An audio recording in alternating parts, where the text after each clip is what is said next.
Hello and welcome back to JK services. इस video में हम एटीट्यूड को डिस्कस करेंगे जो हमारे एथिक्स पेपर का नेक्स्ट टॉपिक है। एटीट्यूड की अगर हम डेफिनेशन की बात करेंगे, एटीट्यूड उस साइकोलॉजिकल टेंडेंसी को कहते हैं जिसमें हम किसी पर्टिकुलर ऑब्जेक्ट को इवैल्यूएट करते हैं। इवैल्यूएट करने के बाद या हम उसे फेवर करते हैं या उसे डिसफेवर करते हैं। या एटीट्यूड उन फीलिंग्स को कहते हैं और बिलीव्स को कहते हैं जिससे हमारा बिहेवियर डिटरमाइन होता है।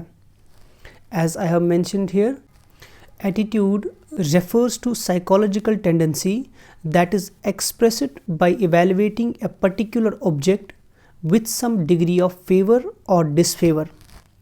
जो ऑब्जेक्ट है वो कोई पर्सन भी हो सकता है, कोई इवेंट या कोई इशू भी हो सकता है। तो लेमन लैंग्वेज में अगर हम एटीट्यूड को समझेंगे, आई विल रिपीट, ये एक साइकोलॉजिकल टेंडेंसी होती है एक पर्सन की जिसमें वो किसी ऑब्जेक्ट को इवैल्यूएट कर सकता है। और वो ऑब्जेक्ट या तो कोई आदमी होगा या कोई चीज़ होगी, कोई इवेंट होगा, कोई इशू होगा। उसको इवैल्यूएट करने के बाद आप अपना उसके बारे में तस्वुर बनाते हैं। You make your decision about it, चाहे उस चीज़ को आप फेवर करेंगे या उसे डिसफेवर करेंगे। सिंस आप किसी चीज़ को लाइक भी कर सकते हो, डिसलाइक भी कर सकते हैं, इसीलिए एटीट्यूड पॉजिटिव भी हो सकता है और नेगेटिव भी हो सकता है। जब आप किसी चीज़ के बारे में पॉजिटिव एटीट्यूड रखते हैं, यानी आपका बिहेवियर उसकी ओर फेवरेबल होता है, तो लाइकली रहता है कि जब आप वो काम करते हैं उसमें बेटर रिजल्ट्स आएंगे। यही वजह है the persons having positive attitudes towards the job and organisation may contribute their best to the organisation. इसीलिए एक सिविल सर्वेंट का एटीट्यूड अपनी जॉब की ओर पॉजिटिव होना चाहिए। जब उसका एटीट्यूड पॉजिटिव रहेगा तो वो बेहतर कंट्रीब्यूट कर पाएगा अपनी जॉब को। नाउ एटीट्यूड के कुछ कंपोनेंट्स हैं जिनको CAB कैब के नाम से जाना जाता है। ये 3 कंपोनेंट्स हैं एटीट्यूड के। One is cognitive, second is affective and third is behavioural. Cognitive component की अगर हम बात करेंगे, जो कॉग्निटिव कंपोनेंट होता है एटीट्यूड का, वो रेफ़र करता है हमारे बिलीफ्स को, थॉट्स को एंड एट्रीब्यूट्स को जो हम किसी ऑब्जेक्ट के साथ एसोसिएट करते हैं। जैसे कि मैंने अभी भी कहा, ऑब्जेक्ट कोई पर्सन हो सकता है, ये कोई इशू हो सकता है या ये कोई एक्शन हो सकता है। कॉग्निटिव कंपोनेंट एटीट्यूड का वो कंपोनेंट है जिसमें हमारे बिलीफ्स, थॉट्स किसी ऑब्जेक्ट के साथ एसोसिएट होते हैं। अगर हम अफेक्टिव कंपोनेंट की बात करेंगे, ये एटीट्यूड का वो कंपोनेंट है जिसमें इट रेफर्स टू फीलिंग्स और emotions linked to an object. कोई ऑब्जेक्ट है या आपको उनके साथ अपनी फीलिंग्स कैसे वास्ता है, फेयर है, सिंपैथी है, हेट है, प्लेजर है। अगर आप किसी रिलीजियस ऑर्गेनाइजेशन में काम करते हैं तो ऑटोमेटिकली आपको वहाँ काम करने में प्लेजर आएगा क्योंकि आपकी साइकोलॉजिकल नीड्स पूरी हो रही है। और जब आप इस रिलीजियस ऑर्गेनाइजेशन में अपना काम कर रहे हैं तो आपका जो अफेक्टिव कंपोनेंट होगा एटीट्यूड का, वो जी जान लगा के काम करेगा। इन द सेम सेंस, अगर आप किसी ऐसी कंपनी में काम कर रहे हैं जहाँ पे आपको कंटिन्यूसली डर रहता है कि आपको एक्सपल न किया जाए, आपको जॉब से निकाला न जाए, तो आपके साथ जो कंपोनेंट एटीट्यूड का एसोसिएट होता है वो फेयर होता है। सो जो fear, sympathy, hate, like, pleasure है, ये अफेक्टिव कंपोनेंट में आते हैं एटीट्यूड के। The third component of attitude that is behavioural component. Behavioural component का मतलब है it refers to a tendency और a predisposition to act in a certain manner. यानी जब आप पहले ही आपके जहन में कोई प्रीडिस्पोजिशन होती है, एक टेंडेंसी होती है कि आप एक सर्टन मैनर में एक्ट करेंगे। उसके कई याद वजह हो सकते हैं, या तो आपका कोई पास्ट एक्सपीरियंस होगा, या तो आपका कोई सोशल अपब्रिंगिंग होगी। जो आपकी सोशल अपब्रिंगिंग हो गई है उसमें कोई ऐसी चीज़ आई है कि आपका बिहेवियर उस ओर मोड़ रहा है, या आपके जेनेटिक्स में हो सकता है। तो बिहेवियरल कंपोनेंट हम उस कंपोनेंट को कहते हैं जिसमें आप में एक टेंडेंसी होती है और एक प्रीडिस्पोजिशन होता है to act in a certain manner. Now I would repeat it again. I talked about the components of attitude and I said attitude के 3 components हैं. One is cognitive component, the second is affective component and the third is behavioral component. Largely एक person का किसी चीज़ की ओर, किसी objective की ओर किस तरह एटीट्यूड रहेगा वो ये तीनों डिटरमाइन करते हैं. So the components of attitude are cognitive, affective and behavioral. Now the next topic is categories of attitude. Usually 2 categories है attitude की. एक है explicit and second is implicit. Explicit attitude और implicit attitude में basic difference जो है वो related है हमारे conscious and unconscious cognition के साथ. Now एक्सप्लिसिट एटीट्यूड की अगर हम बात करेंगे, ये वो एटीट्यूड्स है that are characterised as attitudes which are result of conscious cognition, which means a person is aware of his और हर एटीट्यूड. अगर आप किसी चीज़ के बारे में अपना एटीट्यूड रखते हैं, यानी अपना बिहेवियर आप पर्टिकुलर किसी ऑब्जेक्ट के बारे में जो रखते हैं, लेकिन आपको खुद मालूम होता है कि आप इसके बारे में ये एटीट्यूड रख रहे हैं. मिसाल के तौर पर अगर आप किसी जूनियर एम्प्लॉय के साथ रूडली बात करते हैं इस वजह से क्योंकि उसने अपना काम सही से नहीं किया या उसने किसी काम में गलती कर दी, आपका उस टाइम एटीट्यूड रूड रहता है उनकी ओर, तो ये वो एक्सप्लिसिट एटीट्यूड है जिसमें आप कॉग्निशन यानी आपको जो अपना कॉन्शियस है वो अवेयर होता है कि मैं इस पर्टिकुलर ऑब्जेक्ट के साथ अपना ऐसा एटीट्यूड रख रहा हूँ. लेकिन इसके बरक्स अगर हम इम्प्लिसिट एटीट्यूड्स की बात करेंगे, ये वो एटीट्यूड्स है that are derived from past memories which are rooted in unconscious cognition. यानी ये वो एटीट्यूड्स हैं जिनमें उस वक्त हमारा कोई रोल नहीं होता है, बल्कि ये हमारी पास्ट मेमोरीज है जो हमारा एटीट्यूड बनाते हैं. Sometimes unknowingly we contribute something for object, that's implicit attitude which are governed by our past memories, sometimes forgotten memories. We do not deliberately think over it. It just comes out from ourselves without an intention. Implicit attitudes वो attitude होते हैं जिसमें हमारा कोई role नहीं होता है, बल्कि हमारे पास्ट में कोई ऐसा एक्सपीरियंस हो गया होता है, इवेंट हो गया होता है, जिसकी वजह से हमने अपने दिमाग के किसी अनकॉन्शियस पार्ट में वो मेमोरी रहती है. जब वो इवेंट रिपीट होता है तो हम उसके लिए वैसा बिहेव करना शुरू कर लेते हैं. So the 2 categories of attitude are, one is explicit जिसमें हम कॉन्शियस रहते हैं कि हमारा एटीट्यूड किसी ऑब्जेक्ट की ओर कैसा है. The second is implicit attitude जिसमें हमारा कोई इख्तियार नहीं रहता, बल्कि हमारी पास्ट मेमोरीज होती है जिसकी वजह से हम किसी पर्टिकुलर ऑब्जेक्ट की तरफ अपना एटीट्यूड रख लेते हैं. चूँकि इम्प्लिसिट एटीट्यूड्स क्लोजली रिलेटेड है अपनी एक्सपीरियंसेस के साथ, इसलिए इसमें कल्चरल बायस का खतरा रहता है. Since implicit attitudes are more closely related to effective experiences and culture, therefore cultural biases have appreciable impact on implicit attitude. हमारी अपब्रिंगिंग सोसाइटी में होती है और उस सोसाइटी में हम एक पर्टिकुलर कल्चर को फॉलो करते हैं. इस कल्चर में जब हम ग्रो करते हैं तो हमें बहुत सारे एक्सपीरियंसेस होते हैं, हम बहुत सारी चीज़ें सीखते हैं, एक्सपीरियंसेस होती है. चूँकि हमारा इम्प्लिसिट एटीट्यूड एक्सपीरियंसेस का पार्ट है, अगर हम इम्प्लिसिट एटीट्यूड्स की बात करेंगे तो उसमें इसका काफ़ी रोल रहता है. सो कल्चरल बायस होने की काफ़ी ज़्यादा संभावना रहती है. This is what you have to remember about it, that is explicit attitude and implicit attitude. Now अभी तक हमने एटीट्यूड की बात की, एटीट्यूड के टाइप्स क्या है, कंपोनेंट्स क्या है, मगर ये एटीट्यूड बनता क्यों है, क्या वजह है कि एक पर्सन किसी चीज़ को लाइक करता है, दूसरे को डिसलाइक करता है, या किसी चीज़ के बारे में अपना फेवरेबल बिहेवियर रखता है और दूसरी चीज़ के बारे में अपना फेवरेबल बिहेवियर नहीं रखता. बहुत सारी थ्योरीज दी गई है कि to identify what leads to formation and maintenance of attitudes. कुछ इंपॉर्टेंट थ्योरीज है जो हम अभी यहाँ पे डिस्कस करेंगे. The first theory is classical और Pavlovian conditioning. This is the first theory which tries to explain the formation of attitude.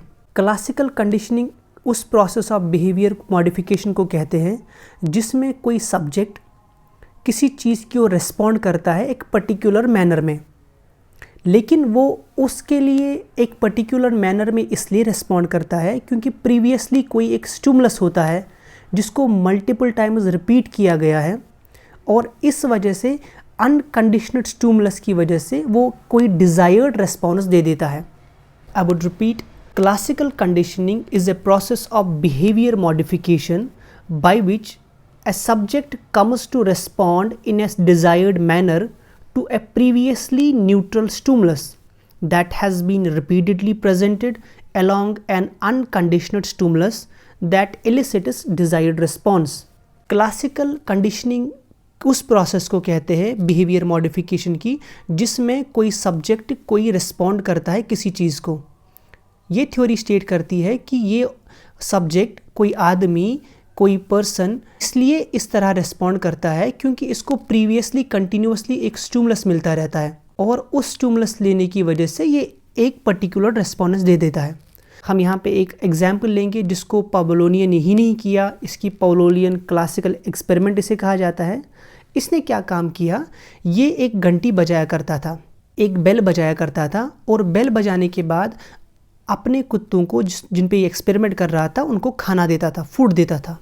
यानी ये पहले घंटी बजाते थे, उसके बाद उन्हें खाना देते थे। अब जो ही ये इन्हें खाना देते थे, कुत्ता सेलिब्रेट करता है, जो डॉग है उसको सेलिब्रेट होता है फूड देख के ही। जब मल्टीपल टाइम्स इसने ऐसा किया कि इसने बेल बजाई followed by food and this led to celebration, लेकिन टाइम एक ऐसा आया कि खाली घंटी बजाने से ही जो ये डॉग्स थे इन्होंने सेलिब्रेट करना शुरू कर दिया। उसका रीज़न क्या था? उसका रीज़न ये था कि जो कंटिन्यूसली इनको एक रिस्पॉन्ड मिल रहा था कि बेल के बाद फूड आएगा और फूड की वजह से सेलिब्रेट होगी, इनका दिमाग, इनके बिहेवियर में एक ऐसी मॉडिफिकेशन आई थी कि इनको बेल के स्टिमुलस से ही सेलिब्रेशन शुरू होने लगी। क्लासिकल कंडीशनिंग यही एक्सप्लेन करता है। इस एक्सपेरिमेंट की अगर हम बात करेंगे, जो अनकंडीशनल स्टिमुलस है वो डॉग फूड है यहाँ पे, जिसकी वजह से अनकंडीशनल रिस्पॉन्स यानी सेलेवा निकल जाता है। लेकिन जो कंडीशन स्टिमुलस की है जो है रिंगिंग बेल, जिसकी वजह से conditional response of dog that is वो प्रोड्यूस करने लगता है सेलेवा। अब अगर हम क्लासिकल पावलोनियन कंडीशनिंग थ्योरी को एक्सप्लेन करेंगे किस तरह से बिहेवियर में मदद करता है, सिंस देखिए classical conditioning could play a role in establishing some of the emotional components of attitudes and prejudice further through classical conditioning. People may come to have powerful reactions to social objects even in the absence of first-hand experience. Classical conditioning ये कहती है कि हमारा जो emotional component attitude का होता है that is fear, जिसकी हमने बात की, आई टॉक्ड अबाउट 3 कंपोनेंट्स है इसके, फियर है, लव है, प्लेजर है, सिंपैथी है, हेट है। तो इन सारे कंपोनेंट्स के साथ क्लासिकल कंडीशनिंग ईजिली एक्सप्लेन कर पाता है। अगर किसी ऑब्जेक्ट के बारे में हमारी फर्स्ट हैंड एक्सपीरियंस नहीं होती है, लेकिन क्लासिकल पावलोनियन हमें एक्सप्लेन करता है कि किस तरह से आप अपना बिहेवियर, अपनी राय उसके बारे में बना सकते हैं। So this is the first theory which talks about the formation of attitude. Second theory की अगर हम बात करेंगे that is instrumental conditioning. Instrumental conditioning ये कहती है जिन बिहेवियर्स का आउटकम पॉजिटिव रहता है वो लाइकली स्ट्रेंथन होते हैं, और जिन बिहेवियर्स का आउटकम नेगेटिव रहता है तो वो सप्रेस होते हैं।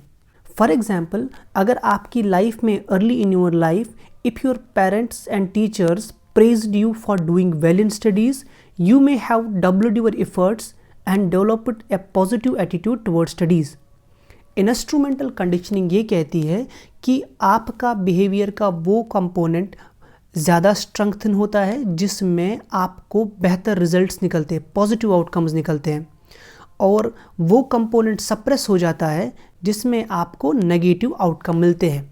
जिसकी एग्जांपल इसने समझाई है कि अगर बचपन में आपको तारीफ़ें की जाए कि आप बहुत अच्छे पढ़ रहे, प्रेज़ किया जाए, तो आप में एक कॉन्फिडेंस आ जाता है, आप बेहतर पढ़ते हैं और पॉजिटिव एटीट्यूड स्टडीज़ की ओर रखते हैं। So this is the second theory, that is instrumental conditioning, which tries to explain the formation of attitude. The third theory is observational learning. Observational learning कहती है the phenomenon by which a person acquires new forms of behavior or thought simply by observing the rewards and the punishments that others get. इस theory को observational learning कहते हैं। Observational learning का मतलब है आपका बिहेवियर का वो पार्ट आप ज़्यादा एक्वायर करना शुरू कर लेते हैं जब आप देखते हैं कि किसी को रिवॉर्ड मिला, तो वो वाला पार्ट आप ज़्यादा बेहतर करना चाहते हैं। और अगर आप देख रहे हैं किसी को पनिशमेंट मिली इस पे, तो आप उसमें बिहेवियर में उस पार्ट को मना कर लेते हैं। फॉर एग्ज़ाम्पल, अगर आप कोई बेहतरीन सोशल काम कर लेते हैं, आपके सोसाइटी में कोई है जो सोशल एक्टिविज़म का काम करता है, लेकिन लेटर ऑन उसको सोसाइटी रिवॉर्ड करती है, उसको गवर्नमेंट रिवॉर्ड करते हैं, उसको एजुकेशनल इंस्टीट्यूट्स रिवॉर्ड करते हैं, तो लाइकली ये है कि उसका इम्पैक्ट आपकी लाइफ पे पड़ेगा। लेकिन अगर सेम सोसाइटी में कोई आदमी है जो चोरी करता है, जो लूट मार मचाता है, जो मर्डर कर लेता है, और उसके बाद उसको पुलिस जाके पनिशमेंट दे देती है, कोर्ट उसको सज़ा देती है, तो ये वाला बिहेवियर का कंपोनेंट आप खुद में इनकलकेट नहीं करना चाहेंगे, क्योंकि ये ऑब्जर्वेशनल लर्निंग का पार्ट है।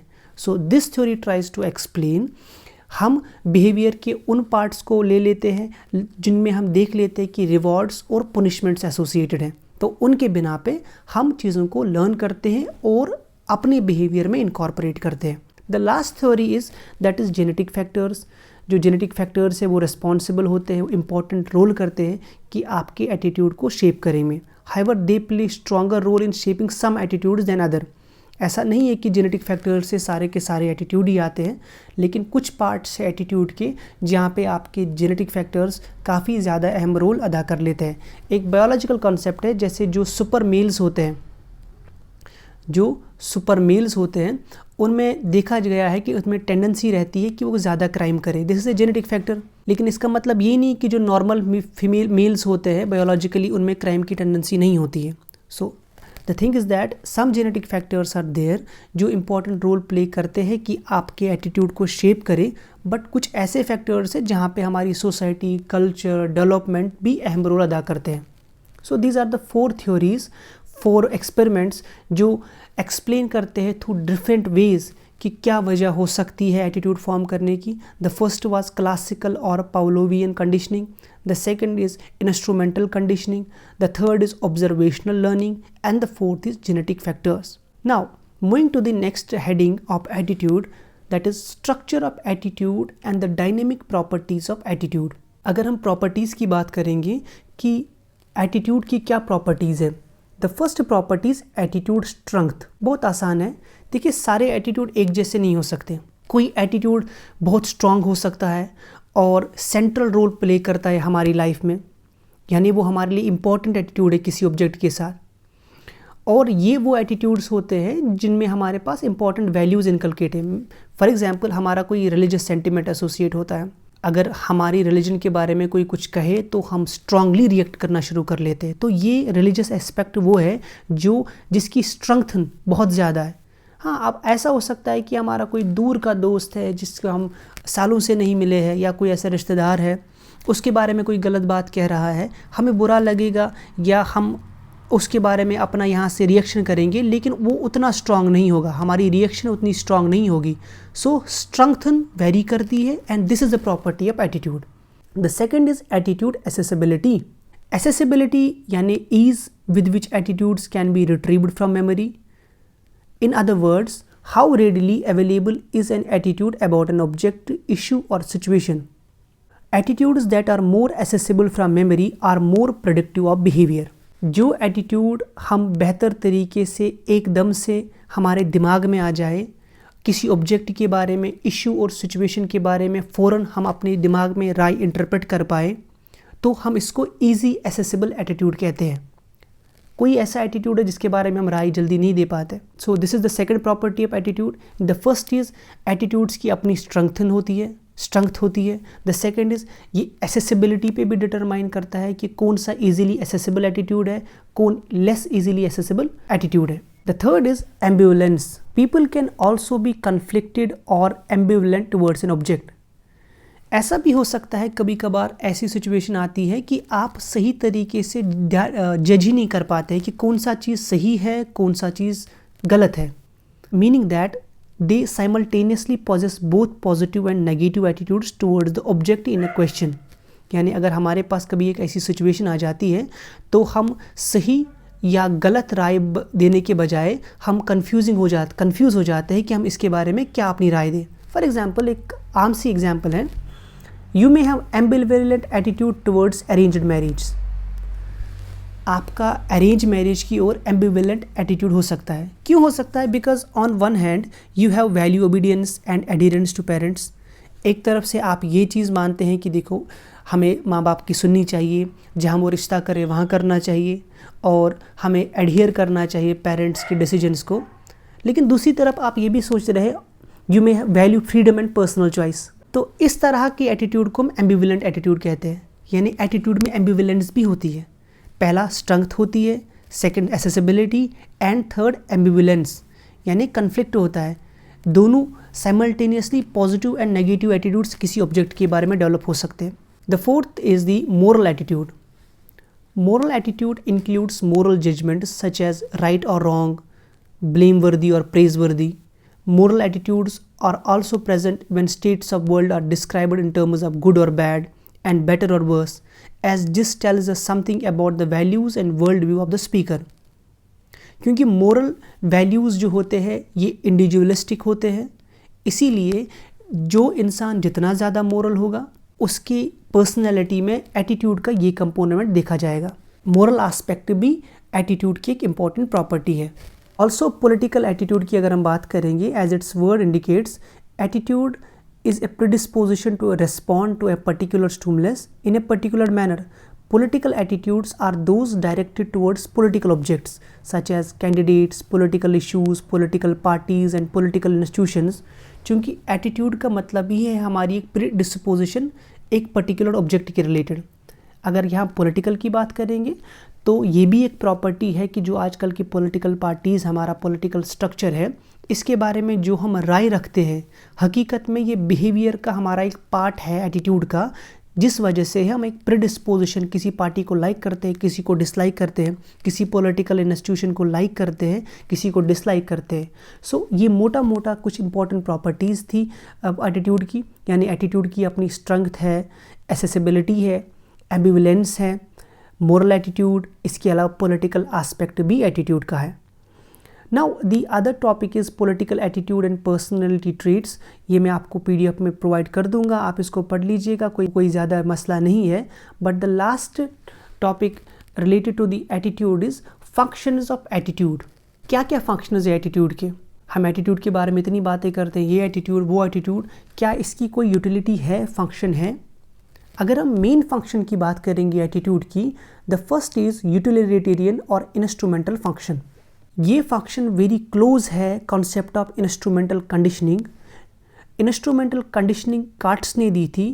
Carts says we develop positive attitudes towards those objects that are associated with reward and develop negative attitudes towards those that are associated with punishment. Art state करता है कि हमारे बिहेवियर में वो attitudes ज़्यादा associate होने शुरू हो जाते हैं जिनके रिजल्ट्स पॉजिटिव होते हैं, जैसे पहले ही हमने स्टेट किया, और इसके अलावा जिनमें पुनिशमेंट एसोसिएट होता है हम उनसे दूर रहते हैं।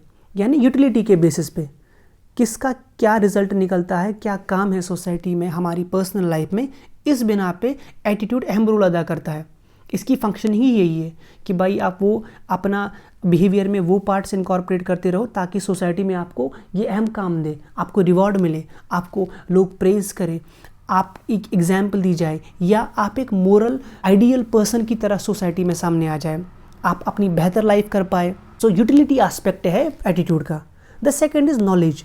जो नॉलेज फंक्शन है एटीट्यूड की, we all have a need to attain some degree of meaningful, stable, clear, organised view of world. Attitudes satisfy this function by providing a frame of reference for organizing or one so that it makes sense. यानी knowledge function attitude का किस तरह से है, जब हम एक positive attitude रखते हैं किसी चीज़ की ओर, एक फेयर एटीट्यूड रखते हैं किसी चीज़ की ओर, तो उस वजह से हम अपने नज़रिए से दुनिया को देखना शुरू कर लेते हैं.